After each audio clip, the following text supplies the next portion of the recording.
You're going to hear some humming in the background. I'm giving blood today, so I figured I'd just make a quick video. It's 5 weeks away from the election, and the overseas ballots go out today, or they start going out today. And as we all know, Florida loves to suppress the vote, and according to our friends on the other side, or some of you who may be watching this video, but of course, if you are overseas, you actually can fax in your ballot. Once you get it, you can fax in the ballot.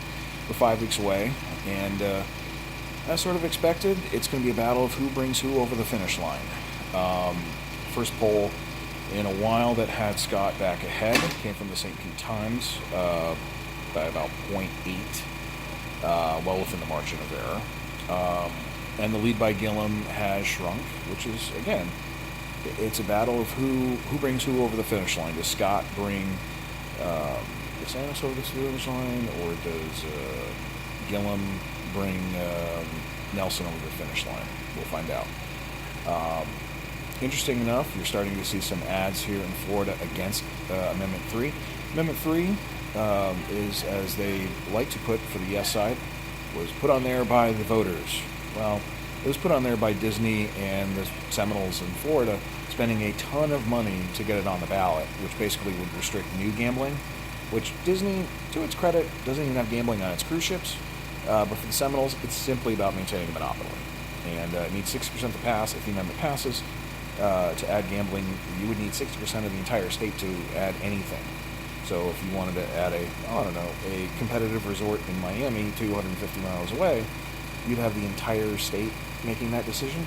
It's one reason why the no on 3 side has started to come out. The education groups tend to know that gambling is good for the wallet of teachers and educators. At least that's always been the theory. The first debate is tonight. It is a Univision debate, I believe, or maybe it's Telemundo. But it'll be, I believe how they do it is the questions are asked in English and then translated into Spanish for the audience.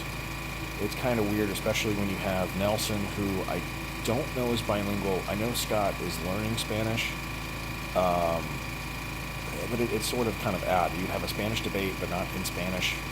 But that'll come out tonight. I know Gillum later on in the week, and DeSantis is also going to have a Telemundo debate, which I think is a Telemundo CNN debate.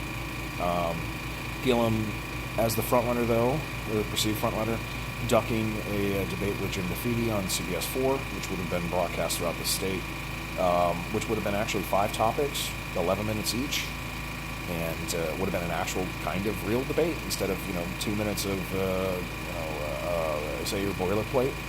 But that is not to come, and generally that happens when you are the leader or perceived leader. You don't want to debate. You can only go down from that. You don't usually expand your leads. Again, probably about 45% of Democrats already know who they're going to vote for. Being a Democrat, 45% of Republicans know they're going to vote. Or 45% of each side probably has it out there. You're probably talking about the middle 10. See who they go. And again, is it Scott who brings DeSantis to the party? Is it Gillum who brings Nelson back to the Senate? Or is it a split decision? We'll see. We're 5 weeks away. But like and subscribe. And in a little bit of an oddity, Obama did endorse Deborah Merkersol Powell, but did not endorse Donna Shalala in 27 or the Democrat in 25. Or I think it's 25. I think that's Diaz-Balart's seat, which is kind of odd. Why wouldn't you just... I get maybe you don't need to endorse all of them, but he basically only endorsed the most left candidate. So for Gillum to try to say, hey, I'm not a socialist, well, the only people who got endorsed by Obama in the state of Florida were the more socialist liberal side, and that includes Ocasio Castro, Cortez there, the lady in the 28-year-old in New York. She got endorsed, but again, not some of the more moderate New Yorkers, including in LSE, Staniak's district up in upstate New York, where I grew up. He didn't endorse the Democrat there either. So I'm not sure if that's a weird messaging thing or just sort of Trump is only Trump. You only want Trump support in most Trump states.